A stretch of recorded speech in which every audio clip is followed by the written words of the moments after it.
دعا میں چند چیزیں بہت ضروری ہیں، ان میں سے ایک ہے اخلاص. اخلاص یعنی خلوص سے دعا مانگنا. ایک ہوتی ہے دکھاوے کی دعا، ایک ہوتی ہے اخلاص سے دعا.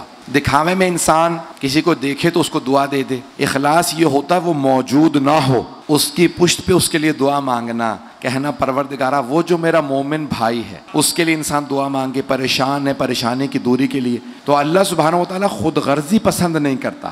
دو یہاں جلدی جلدی روایات پیش کرنا چاہوں گا. ایک روایت ہے، ایک کو حکایت. روایت ہوتی ہے جو معصوم سے آئی ہے، حکایت جس کا ثابت نہیں ہے لیکن نتیجہ اچھا ہے، علماء نے نقل کی ہے، تو وہ حکایت کے طور پہ دونوں پیش کرنا چاہوں گا.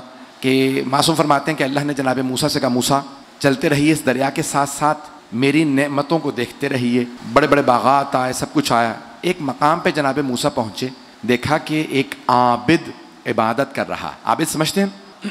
ایک عابد ہے جو عبادت کر رہا ہے اور اس کا گوشت بھی گل چکا ہے. ابھی دیکھ ہی رہے کہ پروردگارہ یہ کون ہے. کہا موسیٰ بھی دیکھتے رہیے. دیکھا اتنے میں ایک پرندہ آیا، اس نے ایک انار کھولا، ایک ایک دانہ اس کے منہ میں ڈالا. پرندہ اڑ گیا. کہا پروردگارہ یہ کیا ماجرا. کہا موسیٰ دیکھتے رہیے. اتنے میں وہ پرندہ گیا، کچھ دیر بعد پھر واپس آ گیا، ایک اور پھل لایا، اس عابد کو وہ پھل کھلایا. کہا پروردگارہ یہ کون. کہا موسیٰ جائیے ذرا اس سے پوچھئے یہ کون ہے. جناب موسیٰ نے کہا کون ہو. کہا آپ کون ہیں جس نے مجھے تلاش کر لیا. میں تو مخلوق خدا سے شرمندگی میں یہاں چھپنے آیا تھا. 35 برس ہو گئے ہیں، اتنا گناہ میں نے اتنے گناہ کیے ہیں کہ 35 برس سے یہاں بیٹھا توبہ کر رہا. آپ نے کیسے تلاش کیا. کہا میں موسیٰ ہوں. کہا کون سے موسیٰ. پرانے زمانے میں عکس نہیں تھے، تصویریں نہیں تھی، آج کا دور تو تھا نہیں. کہا کون سے موسیٰ. کلیم اللہ، اللہ سے کلام کرنے والے موسیٰ. کہا ہاں وہ میں ہوں. کہا اگر آپ اللہ سے کلام کرتے ہیں تو اللہ سے پوچھ کے بتا دیجئے کیا اس نے میری توبہ قبول کی.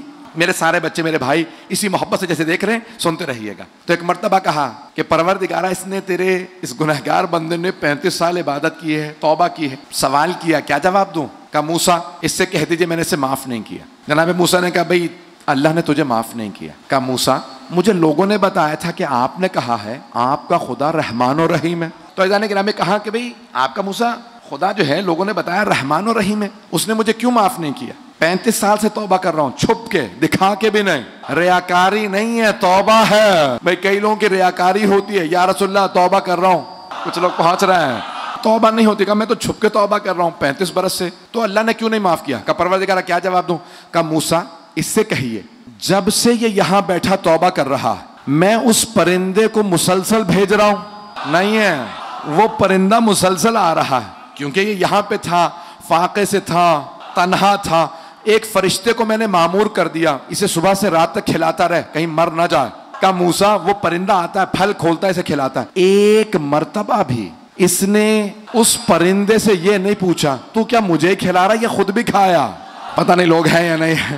کہ ایک بار بھی اس نے اس سے نہیں پوچھا کہ بھئی مجھے ہی کھلا رہا ہے یا خود بھی کھایا.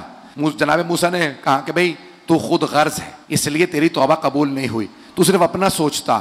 ایک دفعہ بھی تو نے پرندے سے نہیں پوچھا. تو کہا اچھا اے موسیٰ اپنے خدا سے کہیے کیا مجھے اتنی عبادت کا کوئی بدلہ بھی دے گا. اللہ نے کہا موسیٰ اس سے کہیے ایک دعا مانگ لے میں قبول کر لوں گا. ایک شے مانگ لے مجھ سے، ایک شے جو چاہے مانگ لے میں اسے عطا کر دوں گا. جناب موسیٰ نے کہا ایک اللہ کہتا ہے جو چاہے ایک شے مانگ لے. تو کہا پھر اپنے رب سے کہیں میرا وجود اتنا بڑا بنا دے اللہ کہ جہنم میں بس میں اکیلا جاؤں کوئی نہ آ سکے. اللہ نے کہا موسیٰ میں نے اسے معاف کر دیا. اب اس نے سوال کیا اب اللہ نے کیوں معاف کر دیا، کیونکہ وہ اوروں کو جہنم میں بھیجنا چاہتا ہے. کہا نہیں، اللہ یہ فرما رہا ہے کہ پہلے یہ میرے ایک پرندے کا نہیں سوچ رہا تھا، پہلے ایک پرندے کا بھی نہیں سوچ رہا تھا، اب میری ساری مخلوقات کا سوچ رہا ہے. مجھے بندہ وہ پسند ہے جو میری مخلوق کا سوچے، اپنا نہ سوچے. بھئی مولا حسین کو کربلا جانے کی ضرورت نہیں تھی. پیغمبر اسلام نے فرمایا تھا یہ دونوں میرے نواسے، میرے دونوں بیٹے میرے نواسے جوانان جنت کے سردار ہیں. یہ نہیں کہا تھا بنیں گے، یہ نہیں کہا تھا جب کربلا ہو جائے گی تو یہ جوانان جنت کے سردار بن جائیں گے. کہا ابھی ہیں. مولا حسین کچھ نہ کرتے جوانان جنت کے سردار تھے، کچھ کرنے کی ضرورت نہیں تھی. تو کہا بھئی میں تو بیٹھا رہوں مدینے میں کچھ نہیں، لیکن پھر امت کا کیا ہوگا. اگر میں خاموش بیٹھا رہا تو سب گمراہ ہو جائیں گے. میں بے شک مارا جاؤں لیکن یزید کو یہ نہیں کہنے دوں گا حسین چپ رہے.